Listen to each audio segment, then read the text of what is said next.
Next है week social safety network. लोगों के साथ जो हैं वो कम्युनिकेशन नेटवर्क जो है वो ज़्यादा जो है वो स्ट्रॉन्ग नहीं होता, जैसे कि फूड सिक्योरिटी, रिहेबिलिटेशन कहते हैं बहाली को, health care and medical care वगैरह इनके पास जो हैं वो डेवलपिंग कंट्रीज़ में इस चीज़ की कमी होती है। दैट कैन नॉट मैनेज, जिसकी वजह से ये जो है इंतज़ाम नहीं कर सकते the hazard of the natural disaster से के ख़तरा से निमटने के लिए। नेक्स्ट जो है लैक ऑफ अवेयरनेस है।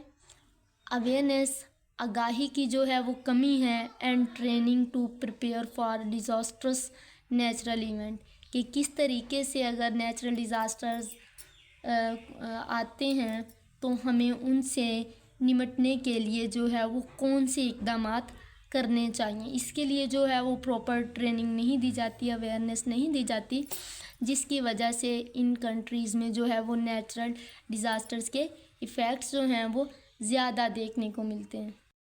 जो है हमारा टॉक एंड टेल है, इंक्वायर करना है why developing countries are more vulnerable to natural disasters, कि डेवलपिंग कंट्रीज़ ये ज़्यादातर जो है वो नेचुरल डिज़ास्टर्स के से ख़तरे से दो चार क्यों हैं। तो इसके आंसर के लिए आप यही इनके पॉइंट्स जो हैं ये करेंगे,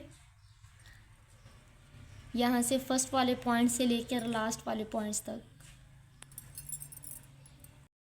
इसके साथ जो है एक्सरसाइज में देखें, एक्सरसाइज का सी का पार्ट 1 एंड पार्ट 2 जो है ये आपकी आज की डायरी में है। Part 1 list primary and secondary impacts of natural disasters. Part 2 write 3 reason why developing countries are mostly at the risk of natural disasters. आपने 3 जो हैं वो रीज़न्स बतानी है कि डेवलपिंग कंट्रीज़ जो हैं वो नेचुरल डिज़ास्टर के रिस्क से ज़्यादा दो चार क्यों हैं, वहाँ जो है वो रिस्क दूसरी कंट्रीज़ की निस्बत ज़्यादा है। इसकी रीज़न हमने कोई सी 3 बतानी है।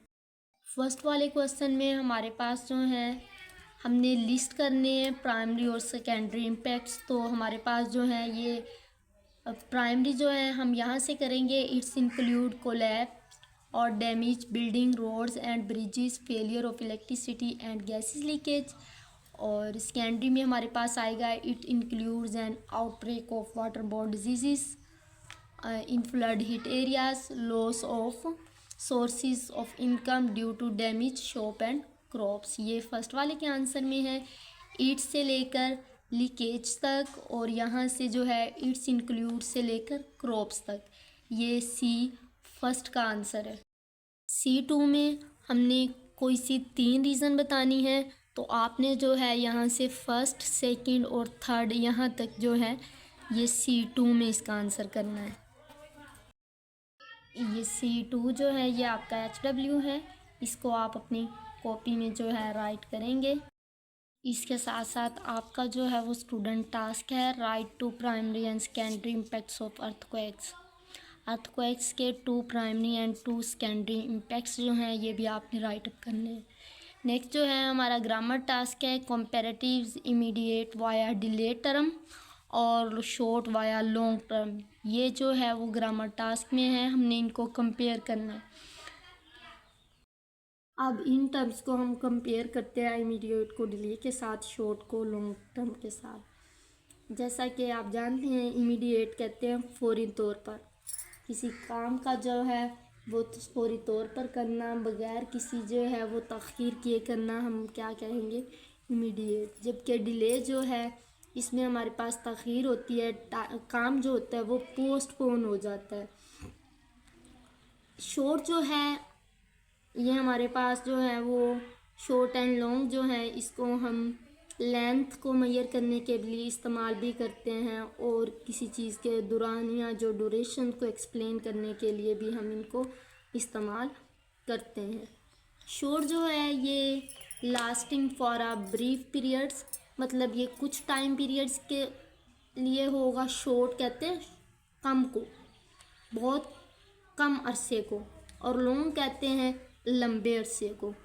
तो इसकी एग्जांपल हम ले सकते हैं सीज़न से, जैसे winter season and summer season. Winter season जो है वो हमारे पास कुछ टाइम पीरियड के लिए होता है, शॉर्ट टाइम पीरियड के लिए होता है, जबकि समर जो है इसका जो है ड्यूरेशन जो है वो ज़्यादा होता है। मीन्स दैट कि सर्दियाँ जो हैं वो थोड़े अरसे के लिए होती हैं, जबकि गर्मियाँ का जो दौरानिया है, गर्मी जो है वो ज़्यादा अरसे तक होती है। तो ये इस तरीके से हम जो है वो ड्यूरेशंस को, टाइम पीरियड को कंपेयर करने के लिए शॉर्ट एंड लॉन्ग टर्म का इस्तेमाल करते हैं। ये जो है पेज नंबर 64 पे देखें, इट्स फन टू डू में look at the bird map की तरफ देखें।